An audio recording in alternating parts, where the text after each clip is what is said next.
아마 다들 인간 관계 속에서 참 어려움이 또 고민과 또 난처함을 한 번쯤은 다 겪으셨을 것입니다. 친구 사이든 또는 직장의 동료 사이든 또는 선후배 관계든 중간에서 누군가가 나의 말과 나의 생각과 나의 의도와 이것과 상관없이 나를 왜곡해서 어, 중간에서 소위 말하는 이제 장난질이죠. 그 일을 해서 내가 그 속해 있는 공동체 속에서 나의 관계가 깨어지거나 또는 곤란해진 적이 아마 다들 한 번쯤은 있을 것입니다.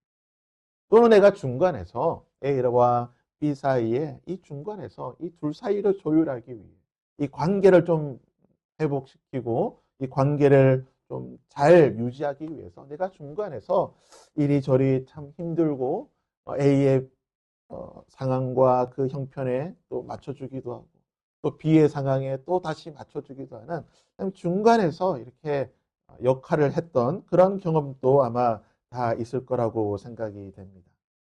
이처럼 중간에서 관계 사이를 유지시키거나 또는 그 관계를 더 좋게 발전시키는 역할을 한다는 것, 참 귀한 일이지만 너무나 어렵고 힘든 일이기도 합니다. 그러기에 때로는 오해받기도 하고 또 그로 인하여서 난처하고 곤란한 상황을 겪기도 합니다. 하지만 그러한 존재가 있기 때문에 그 공동체는 또는 그 관계는 잘 유지가 될 수 있는 것이고 좋은 모습으로 발전해 나아갈 수 있다는 것입니다. 우리와 하나님 사이, 하나님과 또는 공동체 사이에 이렇게 중간에서 무언가를 연결해주고 그 관계를 유지시켜주는 그러한 존재가 필요하다는 것을 우리는 오늘 말씀을 통해 보게 됩니다. 오늘 말씀 30절에 보시면요. 하나님께서 이렇게 말씀하고 계십니다. 이 땅을 위하여, 이 땅을 위하여 성을 쌓으며 성 무너진 데를 막아서서 나로 하여금 멸하지 못하게 할 사람을 내가 그 가운데서 찾다가 찾지 못하였으므로. 선지서에서는 하나님께서 이스라엘 백성들에 대해 끊임없이 책망하고 계십니다. 이 에스겔도 마찬가지인데요. 우리가 읽었던 에스겔 22장 23절에서 29절까지를 보게 되면 이스라엘 백성들이 지었던 여러 죄들에 대해서 하나님께서 책망하고 계시는 것을 보게 됩니다. 이스라엘 백성들, 특별히 그 가운데에 제사장과 선지자 그리고 백성의 관리된 자들, 지도자들이 지었던 그 여러 죄들에 대해서 에스겔 선지자는 책망하고 있습니다. 그들이 지었던 죄, 그 죄로 말미암아 하나님의 공동체가 어떻게 되었다라고 말씀하고 계십니까? 성이 무너졌다. 하나님의 성이 무너졌다. 이스라엘 백성 그 공동체가 예루살렘 성이 무너졌다라고 말하고 있습니다. 그것은 왜 예루살렘 성이 외형적으로 무너졌다는 것을 말하는 것이 아닙니다. 이 당시에도 여전히 예루살렘 성은 든든하게 서 있었습니다. 군인들이 잘 지키고 있었고요. 많은 사람들이 그곳에 거주하며 별 문제 없이 든든하게 잘 서 있었습니다. 하나님께서는 예루살렘 성의 외형이 아니라 예루살렘 성 안에 살고 있던, 즉 이스라엘 백성들의 영적인, 도덕적인 그들의 삶의 모든 기초가 무너지고 파괴되었다라고 말하는 것입니다. 이스라엘 백성들의 삶의 기초가 무엇입니까? 그것은 바로 하나님의 말씀입니다. 이스라엘 백성들의 영적 생활의 기초가 무엇입니까? 그것은 바로 그들이 하나님을 예배하는 예배의 삶인 것입니다. 이스라엘 백성들의 도덕적인 그들의 기초가 무엇입니까? 윤리적인 기초가 무엇입니까? 율법에 근거하여서 하나님의 정의와 하나님의 공의를 실천하는 것이 이스라엘 백성들의 도덕적 삶의 기초인 것입니다. 하지만 하나님의 율법은 범하여졌고 더럽혀졌다라고 말하고 있습니다. 율법을 지키고 준수해야 될 제사장들이 앞장서서 하나님의 율법을 더럽혔다라고 말합니다. 제사장들로 말미암아 하나님의 말씀이 파괴되고 하나님의 율법이 깨어졌다는 것을 에스겔 22장 26절에서는 이렇게 말합니다. 내가 그들 가운데서 이스라엘 백성들 가운데서 하나님께서 더럽힘을 받았다라고 말합니다. 이 더럽힘을 받았다라고 하는 것은 신성모독에 해당하는 그러한 어떤 더럽힘을 당했다는 뜻입니다. 즉 하나님을 섬기는 제사장들에 의해서 하나님을 섬긴다라고 하는 그 사람들에 의해서 하나님의 이름이 신성모독 당했다는 것입니다. 그럼 우리가 기억해야 될 것이 무엇입니까? 하나님의 이름은요, 세상 사람들에 의해서 모독당하는 것이 아닙니다. 세상 사람들에 의해서 하나님의 이름이 더럽힘을 받는 것이 아니라는 것입니다. 하나님을 믿는다라고 하는 사람, 하나님을 섬긴다라고 하는 그 사람들 때문에, 오늘 말씀에 나오는 제사장들 때문에 하나님의 이름이 더럽혀지고 짓밟히고 무참하게 오염되었다라고 오늘 말씀은 기록하고 있는 것입니다. 이스라엘 백성들의 그 삶의 기초도 무너지게 됩니다. 하나님의 말씀을 선포하고 하나님의 말씀대로 살 수 있도록 지도해야 될, 그리고 이스라엘 백성들의 타락에 대해서 하나님의 준엄한 심판을 선포해야 될 선지자들. 그들이 어떠한 삶을 살고 있다고 말하고 있습니까? 그들의 배를 위하여, 자신들의 배를 위해, 자신들의 이익을 위하여서 그들이 하나님의 말씀을 이용하고 있다고 말합니다. 여러분, 하나님의 말씀은 백성들의 삶을 지켜주고 그 백성들의 삶이 하나님의 말씀대로 살 수 있도록 하나님의 바른 말씀이 선포되어야 되는 것입니다. 그런데 선지자들이 무엇을 하고 있습니까? 28절 말씀에 보면 그 하나님의 말씀을 선포해야 될 선지자들이 그들을 위하여 해를 칠하고 스스로 허탄한 이상을 보며 거짓 복수를 행하며 여호와가 말하지 아니하였어도 주 여호와께서 이와 같이 말씀하셨다라고 말하고 있다. 무슨 말입니까? 참된 하나님의 말씀을 선포해야 될 선지자들이 하나님의 말씀을 이용해서 자신들의 돈벌이 수단으로 이용했다는 것입니다. 이스라엘 백성들의 도덕적 삶의 기초는 어떻습니까? 역시 철저하게 무너지게 되죠. 이스라엘의 백성들의 그 삶을 살아갈 때에 이스라엘 백성들의 그 도덕적 삶에 가장 큰 영향을 주는 것, 이스라엘 백성들의 그 삶에 가장 큰 밀접하게 연관이 되어 있는 무리들은 바로 백성의 지도자들, 이 관리들입니다. 근데 이 관리들이 어떻게 이스라엘 백성들을 지도하고 그들의 삶에 영향을 미쳤는가? 28절에 보면요. 그 가운데에 그 고관들은 음식물을 삼키는 일이 같아서 불의한 이익을 얻으려고 피를 흘려 영혼을 멸하였다라고 말하고 있습니다. 무슨 말입니까? 백성의 지도자들, 백성들을 하나님의 말씀, 정의와 공의가 실현될 수 있도록 백성들을 다스리고 지도해야 될 고관들, 그 관리들이 자신들의 이익을 위해 불의한 이익을 얻으려고 백성들을 억압하고 마치 이리처럼 집어삼키는, 여러분 이리가 어떤 동물인지 아십니까?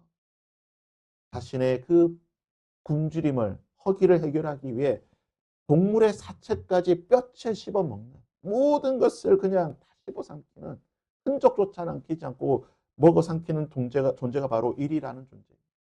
즉 백성들을 쥐어짜고 억누르고 억압하여서 그들로부터 불이한 이익을 얻으려고 수단과 방법을 동원하지 않고 이 관리들이 백성들을 억압했다라고 말하고 있습니다.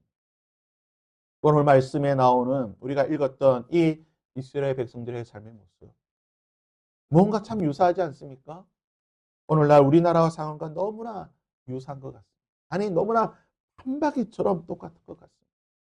하나님의 교회, 하나님의 백성들, 또한 하나님의 말씀을 선포해야 될 주의 종들의 모습들이 너무나 똑같은 모습입니다. 아무튼 이러한 모습들로 인하여서 이스라엘이 모든 것이 무너졌다고 말합니다. 성이 무너지듯이 위에서부터 아래로 모든 것이 파괴되고 허물어졌다고 말합니다. 외형적으로 예루살렘 성은 잘 서 있지만 이스라엘의 그 영적인 그들의 삶의 모든 것이 타락하고 부패하였다라고 말하고 있습니다. 그래서 하나님께서는 이스라엘을 바라보실 때에, 예루살렘 성을 바라보실 때에 그 성이 무너지고 있다. 너희들의 성이 무너지고 있다라고 하나님께서 말씀하고 계십니다.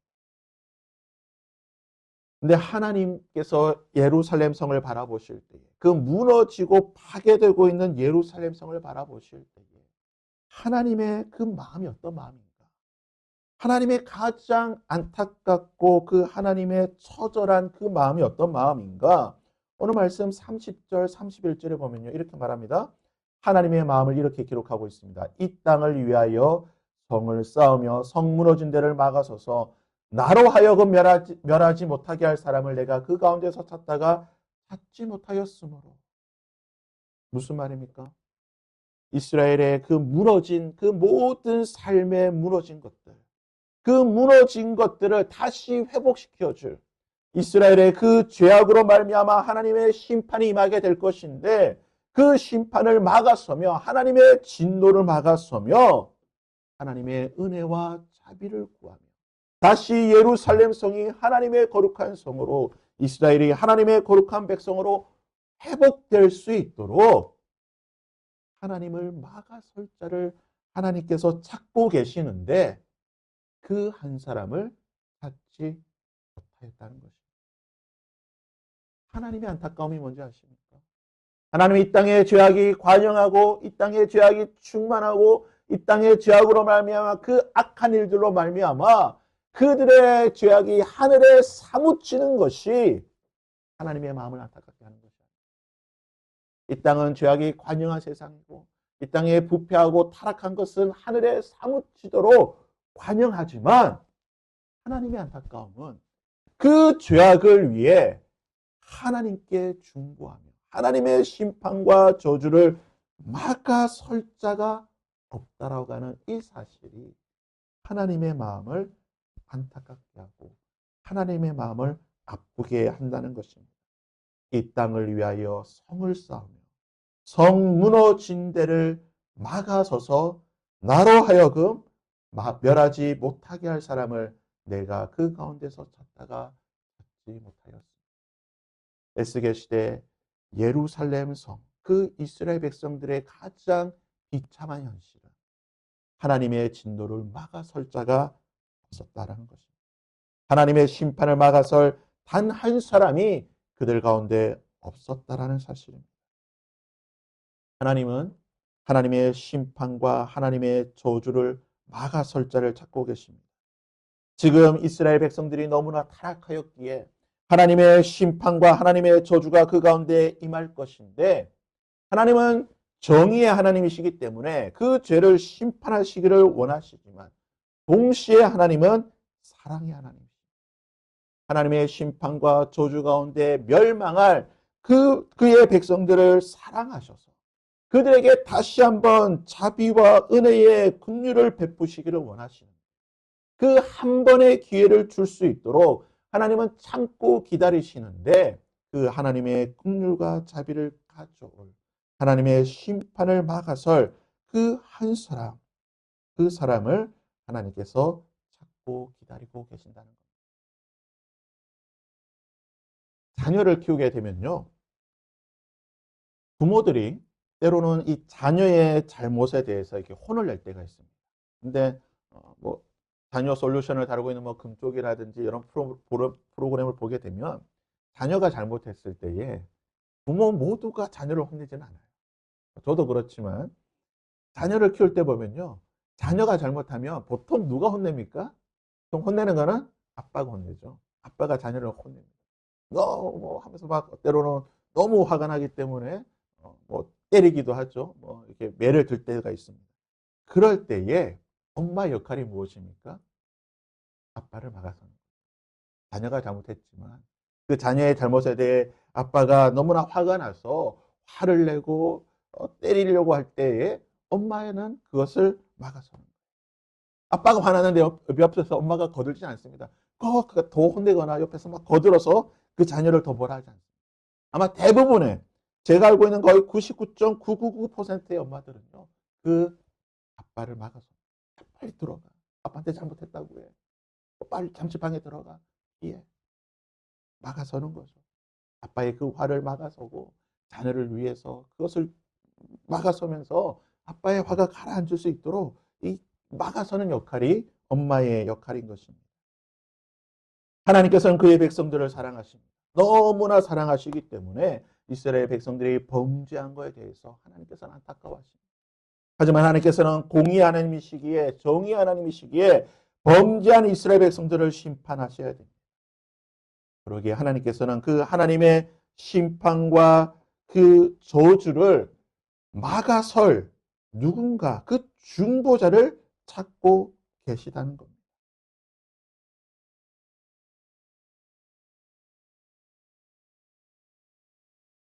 우리가 보게 되는 것은 하나님께서는 이스라엘뿐만 아니라 온 열방을 향하여서도 이러한 동일한 마음을 가지고 계시다는 겁니다. 우리는 성경을 보게 될 때에 너무 이스라엘의 어떤 그런 관점에서만, 하나님은 이스라엘만 사랑하시고 이스라엘만 이렇게 구원하시는, 너무 이스라엘 중심으로 우리가 성경을 해석하고 보는 경향이 있는데요. 그러나 창세기부터 요한계시록까지 보게 되면 하나님은 이스라엘뿐만 아니라 이방인들에게도 동일한 마음과 동일한 관점을 가지고 계시다라는 것을 우리는 볼 수가 있습니다. 그 대표적인 것이 바로 소돔과 고모라의 사건입니다. 소돔과 고모라가 어떠한 도시입니까? 소돔과 고모라. 우리가 일반적으로 아마 많은 세상 사람들도 소돔과 고모라 하면요, 가장 타락하고 부패하고 음란한 도시로 알고 있습니다. 소돔과 고모라. 아브라함 시대의 타락한 대표적인 도시입니다.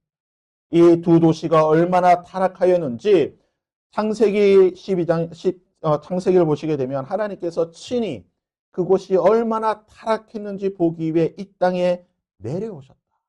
하나님께서 천사들과 함께 내가 소돔과 고모라가 얼마나 타락하고 더러운 지역인지, 음란한 도시인지 내가 보러 내려왔다라고 말하고 있습니다. 근데 재미있는 사실은요, 소돔과 고모라는 이방 도시입니다. 하나님의 도시가 아니에요. 그리고 그 땅이 얼마나 타락하고 더러웠는지, 그들의 그 타락함과 더러움이 하늘에 사무칠 정도로, 하나님께서 보실 정도로 타락하였습니다. 그렇다고 한다면 하나님께서 소돔과 고모라를 그냥 심판하셔도 아무런 문제가 없습니다. 왜냐? 이방 도시잖아요. 하나님의 백성들이 아니에요.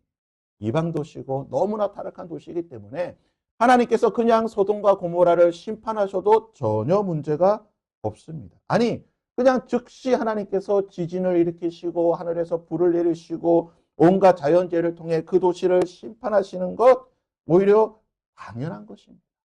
그런데 하나님께서는 그렇게 하지 않습니다. 하나님께서 소돔과 고모라의 죄악을 보기 위해서 내려오셨을 때에 하나님께서 누구를 찾아가십니까?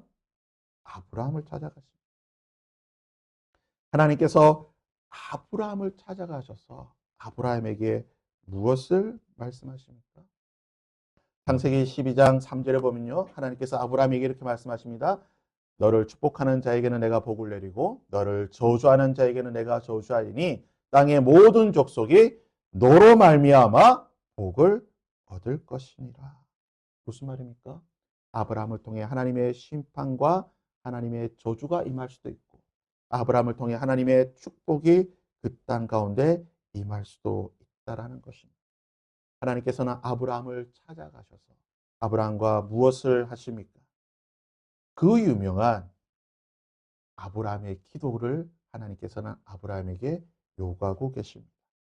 하나님께서 아브라함에게 찾아가셔서 소돔과 고모라를 심판하실 것이라고 말씀하십니다. 창세기 18장 17절에 여호와께서 이르시되 내가 하려는 것, 곧 소돔과 고모라를 심판하는 것을 아브라함에게 숨기겠느냐라고 하나님께서 말씀하십니다. 하나님께서 소돔과 고모라를 심판하시는 것이 하나님의 원래 뜻이 아니라 소돔과 고모라에게 다시 회개의 기회, 긍휼과 자비를 베풀어 주시는 것이 하나님의 마음이었다는 것입니다. 그래서 하나님께서는 아브라함을 찾아가셔서 아브라함에게 내가 소돔과 고모라를 심판할 것입니다. 너는 이 도시를 위하여 어떻게 하겠느냐? 하나님께서 질문을 하시는 거죠. 이 사실을 알게 된 아브라함이 무엇을 하게 됩니까? 하나님께 기도하게 됩니다. 그 유명한 아브라함의 기도. 하나님, 소돔과 고모라에 의인 50명이 있으면 그 땅을 용서하시겠습니까? 하나님께 딜을 하게 됩니다. 그리고 하나님께서 그 아브라함의 그 뒤를 받아들이시죠. 다시 아브라함이 기도합니다. 하나님, 그곳에 45명이 있으면 어떻게 하시겠습니까? 40명이 있으면 어떻게 하시겠습니까? 30명이 있으면 어떻게 하겠습니까? 20명이 있으면 어떻게 하겠습니까? 마지막으로 하나님, 10명의 사람이 있으면 그 땅을 어떻게 하시겠습니까? 한번 생각해 보시기를 바랍니다. 만일 하나님께서 소돔과 고모라를 심판하고 그 성을 멸하는 것이 하나님의 뜻이었다고 한다면 굳이 하나님께서 아브라함을 찾아갈 필요가 없어요. 하늘에서 바로 불을 내리면 되는 거예요. 하나님은 아브라함을 찾아가셨습니다. 그 사실을 아브라함에게 말씀해 주셨어요.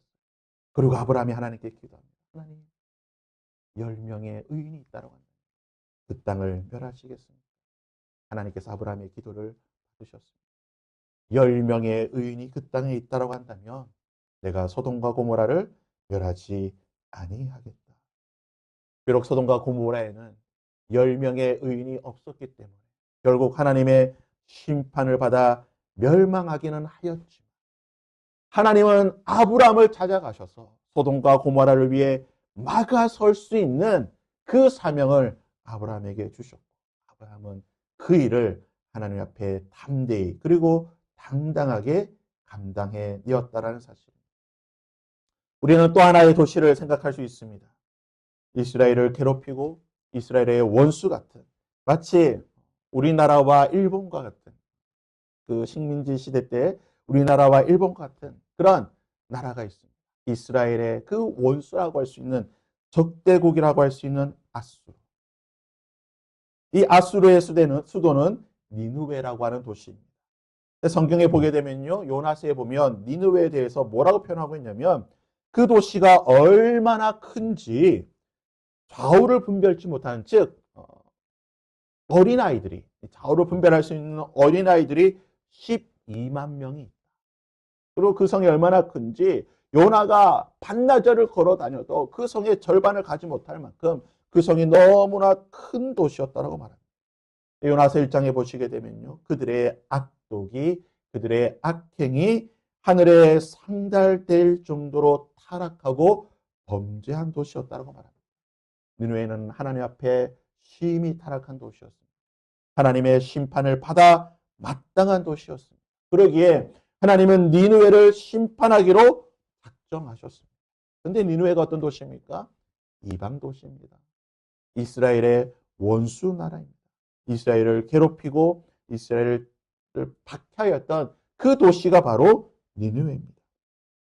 수십만의 인구가 거주하였지만 그것은 심히 타락한 도시기에 하나님의 심판을 받을 수밖에 없고 하나님께서 즉시 그 도시를 심판하고 하나님의 공의와 정의를 실천해도 전혀 이상한 도시가 아닙니다. 그런데요. 요나서를 보게 되면 하나님의 마음이 나옵니다. 하나님이 니느웨 성에 대해서 어떻게 하고 계십니까? 즉시 심판하는 대신에 누구를 보내십니까? 요나를 보내십니다. 요나가 어떻습니까? 우리가 잘 알고 있듯이 요나는 이 하나님의 부름에 거절합니다. 다시스로 도망가려고 합니다. 하나님께서는 고래를 준비하여서 폭풍우를 준비하시고 이 우여곡절 끝에 겨우겨우 요나를 니느웨로 보내시게 됩니다. 하나님께서 왜 이런 어려움을 감당하십니까? 하나님께서 왜 이런 일들을 감당하십니까? 그냥 즉시 니느웨를 심판하셔도 전혀 문제가 없는데 하나님은 가기 싫다고 하는 요나를 억지로 니느웨로 보내요.